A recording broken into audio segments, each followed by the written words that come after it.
For years, the world believed Kim Jong-un had no heir, until a young girl appeared beside him at a missile launch, smiling as soldiers saluted. Her name is Kim Joo-ae, the mysterious daughter now seen as North Korea's future ruler. But her sudden rise hides something far darker. Stay until the end, because we'll reveal how her secret debut in Beijing may have changed Asia's balance of power forever. Chapter 1. The girl who was never supposed to exist.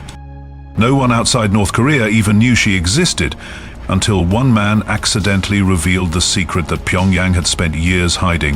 In 2013, former NBA star Dennis Rodman stunned the world when he told reporters he had held Kim Jong-un's baby daughter. Her name, he said, was Kim Joo-ae, a child the regime had never acknowledged.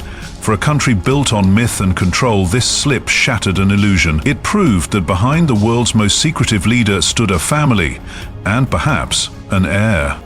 Then she disappeared. For almost a decade, there were no photos, no sightings, no mention of her existence in state media. Western intelligence agencies debated whether she had even survived. But in November 2022, everything changed. North Korea's tightly controlled media suddenly published a series of images that shocked the world. Kim Jong-un, smiling, walking hand in hand with a young girl at a missile test site. She wore a white winter coat and ponytail, standing before the towering Hwasong-17 intercontinental ballistic missile, the same weapon capable of reaching the United States. It was a picture of contrasts: innocence beside annihilation, childhood beside destruction. But in North Korea, nothing appears by accident. Every photograph, every smile, every angle is scripted to send a message. Analysts quickly realized what this display meant. Kim Joo-ae's introduction wasn't a family moment, it was a political announcement. The regime was declaring to both its people and the world that the Paektu bloodline, the sacred lineage of North Korea's ruling family, would continue. Over the next 2 years, Kim Joo-ae began appearing regularly at state events, military parades, banquets, and missile launches, each time standing closer to her father's inner circle of generals. The nation's propaganda machine began referring to her as the beloved child and respected daughter, titles reserved only for members of the ruling dynasty. Her prominence coincided with new songs praising the Kim family and new portraits being quietly distributed across schools and government offices. It was grooming, North Korean style, slow, deliberate, and symbolic. Then came the event that turned whispers into certainty. In September 2025, Kim Joo-ae made her first international debut beside her father during a grand military parade in Beijing, celebrating the 80th anniversary of Japan's surrender in World War II. Cameras captured her dressed in a tailored black coat, walking in step with her father as Chinese officials looked on. For a regime that rarely allows its top leaders abroad, letting the 12-year-old daughter travel to China was an unmistakable statement. She wasn't just the dictator's child, she was his successor in training. State media back home covered the visit with cinematic precision, calling it a historic moment in the continuity of our revolutionary bloodline. Experts noted that her appearance wasn't only for domestic audiences, it was a calculated move to legitimize the dynasty on the global stage. In a country where even the leader's health is classified, Kim Joo-ae's growing visibility has become North Korea's most strategic secret revealed. She is the future face of a regime built on secrecy, nuclear power, and fear. What do you think? Was this a father's pride or the beginning of the world's youngest dictatorship in the making? Chapter 2. The Dynasty of Blood and Fear. The story of North Korea is not written in ink, it's carved in blood. 3 generations of the Kim dynasty have ruled the country with a combination of myth, fear, and meticulous control, building a political religion around their family name. It began with Kim Il-sung, the eternal president who founded North Korea in 1948 after Japan's surrender. To the outside world, he was a communist revolutionary. To his people, he became a god. His portrait still hangs in every home, his name still whispered in classrooms like prayer. Under his rule, the idea of the Paektu bloodline, a divine ancestry descending from Korea's sacred Mount Paektu, became the cornerstone of power. When Kim Il-sung died in 1994, his son Kim Jong-il took the throne. Known for his obsession with cinema and luxury, Kim Jong-il ruled from the shadows, preferring secrecy to spectacle. His private movie collection exceeded 20,000 films, and his estate included dozens of mansions spread across the country, each stocked with imported cognac and lobster flown in from Europe. Yet behind the indulgence lay brutal efficiency. He expanded the prison camp system, created a famine that killed more than 2 million people, and transformed state media into an instrument of worship. Under his rule, the myth became absolute. School children learned that he could control the weather, that he was born on Mount Paektu beneath a double rainbow, and that his golf score defied human limits. Reality was no longer a concept, it was a privilege only he could define. Then came the third generation, Kim Jong-un, the youngest son, educated in Switzerland under a false name, thrust into power at just 27 years old after his father's death in 2011. Unlike his predecessors, Kim inherited not a nation on the rise, but one on the brink. International sanctions had crippled trade, the internet was leaking foreign ideas across borders, and the once mythic aura of the regime was fading. His challenge wasn't to expand power, it was to preserve illusion. To re-establish control, Kim revived the dynasty's most potent weapon, symbolism. The nuclear missile launches weren't just military displays, they were acts of myth-making, designed to show that divine strength still flowed through the family's bloodline. State television began showing him surrounded by generals, children, and military parades that rivaled those of Soviet Moscow. Every image reinforced a single idea: only the Kim family could protect the nation from annihilation. But behind the spectacle, Kim faced the same threat that haunted every dynasty: succession. Rumors of illness, his 36-day disappearance in 2023, and fluctuating health left insiders wondering who could inherit a regime built entirely on one man's image. The answer came not through a political speech, but through a photograph: a young girl standing beside him at a missile launch, smiling. Kim Ju-ae, his daughter, was introduced as the new symbol of continuity, her presence a living reminder that the Paektu bloodline would not end with him. In North Korea, power isn't transferred through institutions or elections, it's inherited like a crown. And as the cameras captured Kim and his daughter standing before a missile worth tens of millions of dollars, the world understood the message. The dynasty of blood and fear wasn't fading, it was preparing for its next chapter.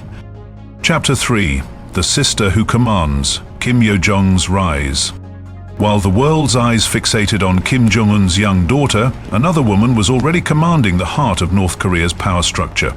Kim Yo-jong, his younger sister, has become the regime's most feared and indispensable operator. In a system where loyalty is survival, she stands as both guardian and enforcer of the dynasty's image. Born in 1987, educated partly in Switzerland alongside her brother, Kim Yo-jong learned early that politics in her family isn't a career, it's blood inheritance. Her rise through the labyrinth of North Korean power was not dramatic but methodical. Built on proximity, precision, and absolute devotion to her brother's authority, officially she holds the title of Vice Director of the Propaganda and Agitation Department, the branch that controls every photograph, headline, and piece of art in North Korea. Unofficially, she is the voice behind the leader's image, the one who decides how the world sees the Kim dynasty, from the slogans printed on school walls to the tone of Kim Jong-un's international statements. Her influence runs through the veins of the regime's propaganda machine. Every television broadcast, every public speech, every carefully staged missile launch carries her fingerprints. Her first major appearance on the world stage came in February 2018, during the Pyongyang Winter Olympics in South Korea. Dressed in black, expressionless yet composed, Kim Yo-jong became the first member of the Kim family to cross the border since the Korean War. The Western press called her North Korea's Ivanka, but the comparison missed the mark. This wasn't a charm offensive, it was psychological warfare wrapped in diplomacy. Her presence at the Olympic opening ceremony was calculated to humanize a regime accused of brutality, to soften its image without conceding a single inch of control. And it worked. Cameras followed her every gesture as she delivered an invitation from Kim Jong-un to the South Korean president, a move that momentarily thawed decades of hostility. Yet the softer image was only one side of her power. Behind closed doors, she is known for her ruthless discipline. Intelligence reports describe her as her brother's most trusted advisor, often present in high-level military briefings and even nuclear strategy meetings. She crafts the regime's responses to sanctions and criticisms, penning statements that oscillate between icy diplomacy and venomous threats. In 2020, she publicly insulted South Korea's government as frightened dogs barking. And in 2025, she declared that South Korea is no longer a diplomatic partner, effectively shutting the door on future dialogue. These were not emotional outbursts, they were signals, calculated and precise, setting the tone for the nation's foreign policy. Her power also extends into the regime's hierarchy. When Kim Jong-un vanished for weeks amid health rumors in 2023, state media showed Yo-jong at multiple events, hinting that she might temporarily oversee state functions. That brief glimpse of authority unsettled both insiders and foreign analysts. Could North Korea, one of the world's most patriarchal systems, ever be ruled by a woman? Kim Yo-jong has never said a word on succession, but her growing influence leaves the question hanging in silence. While Kim Joo-hee represents the dynasty's future, Kim Yo-jong ensures that future survives long enough to exist. She is the iron hand behind the portraits, the shadow in every broadcast, the woman who can turn fear into obedience with a single statement. In a family where myth sustains power, she is both its author and its enforcer, the sister who commands an empire built on silence. Chapter 4: The Making of a Modern Dictator. Kim Jong-un's Rise and Reinvention. He was educated under a fake name in a quiet suburb of Bern, Switzerland, a teenager obsessed with basketball, action movies and luxury sneakers.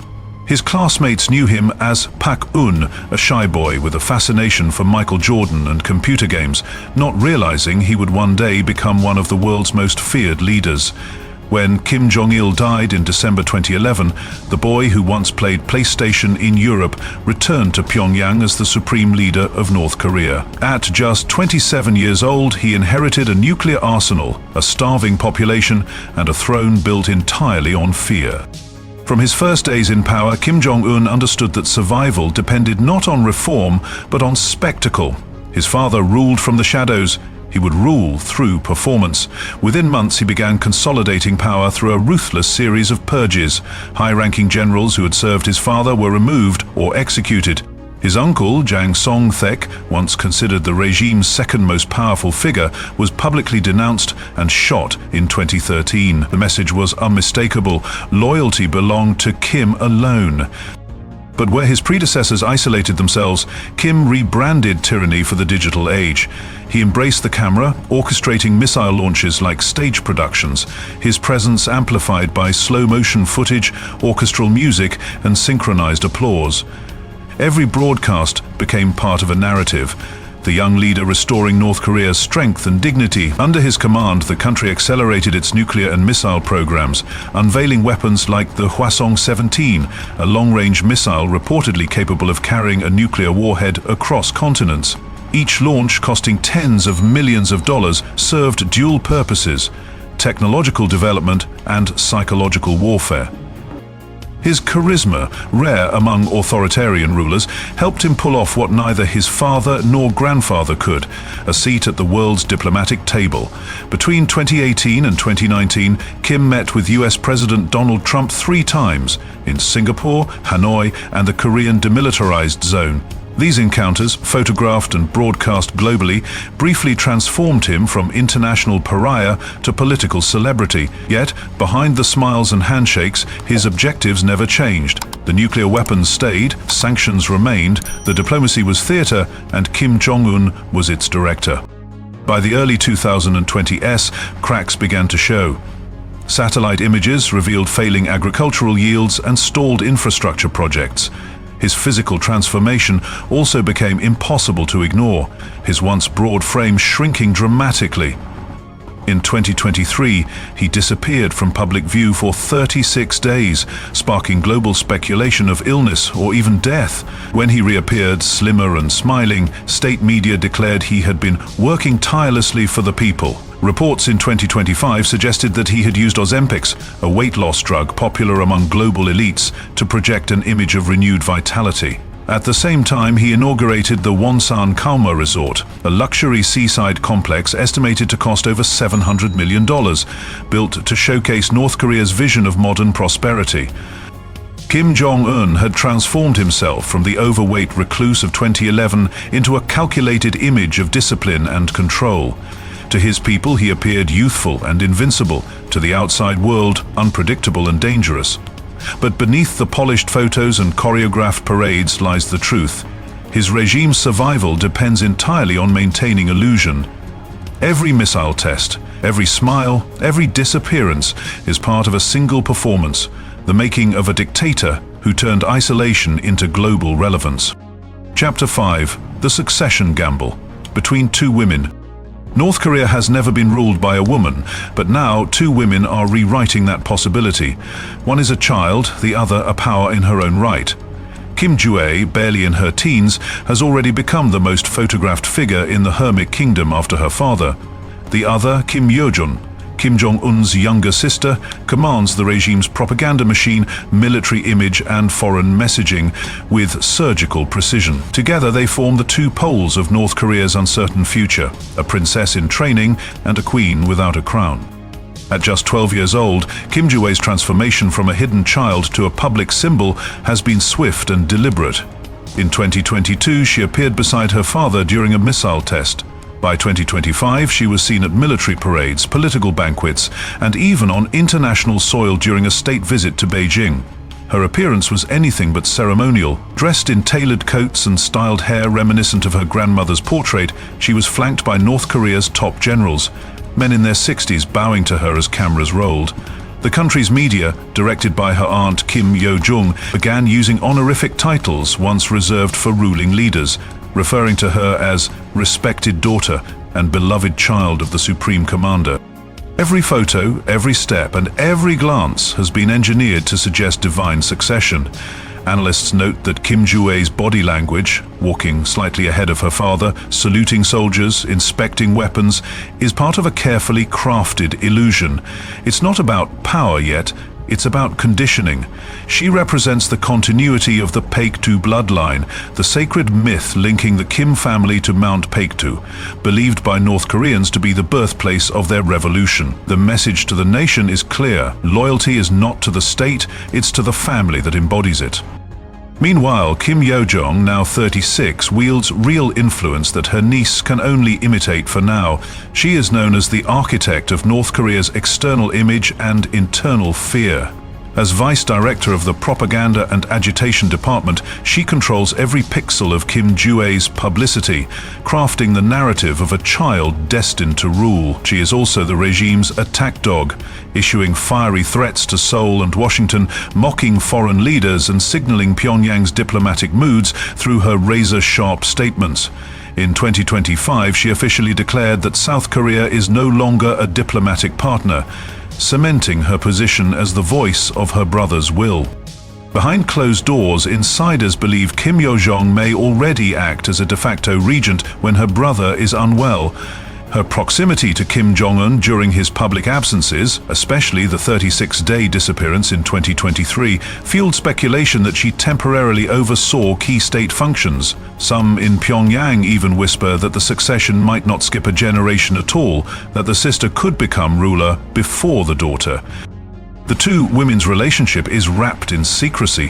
One embodies the future, the other safeguards the present. If Kim Jong-un's health fails prematurely, the world could witness an unprecedented power dynamic. An ambitious sister controlling an empire in the name of her young niece. It would be a regime led not by one dictator, but by two women bound by blood, ambition, and the unyielding weight of a dynasty that has ruled through fear for over 7 decades. Chapter 6. The Future of the Hermit Throne. North Korea now stands at the edge of its most delicate transition in decades, a soft succession that blends family myth with military reality. The image of Kim Jong-un walking beside his daughter, Kim Jue, during global events isn't just a father's pride, it's strategy.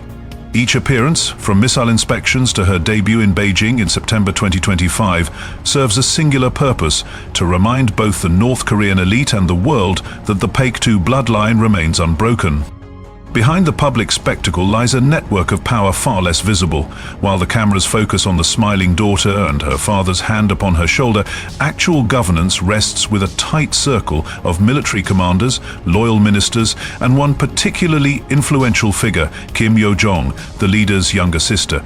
Together, they manage a system built on surveillance, loyalty, and fear, ensuring no vacuum forms while succession quietly takes shape. But history suggests that no dynasty built on secrecy transitions without turmoil.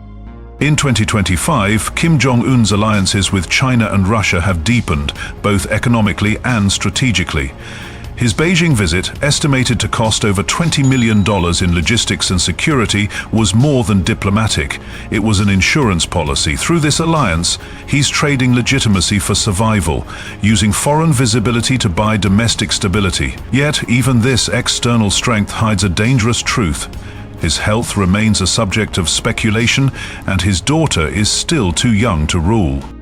If power changes hands too soon, the consequences could be seismic. Rival factions within the army, intelligence, and party elite could clash, each claiming to act in defense of the supreme leader's will. The result could destabilize not just Pyongyang, but the entire region, where every decision from this isolated state can ripple across Seoul, Tokyo, and Washington. As the camera pans across Beijing's parade ground, Kim Yo-jong waves, poised, polished, and terrifyingly symbolic. Behind that innocent smile lies the question the world cannot ignore. When the time comes, will she inherit power or chaos? Behind every smile, every salute, and every headline lies a dynasty rewriting the rules of power. Where childhood ends, the moment legacy begins. Kim Yo-jong's rise isn't just a family story, it's the beginning of a new chapter in North Korea's nuclear future. What comes next could shape the world's most dangerous regime for decades. If this glimpse inside the Kim dynasty shocked you, make sure to like, subscribe, and turn on notifications, because in part 2, we'll uncover what's happening inside Pyongyang's inner circle, where loyalty decides who lives to see the next leader.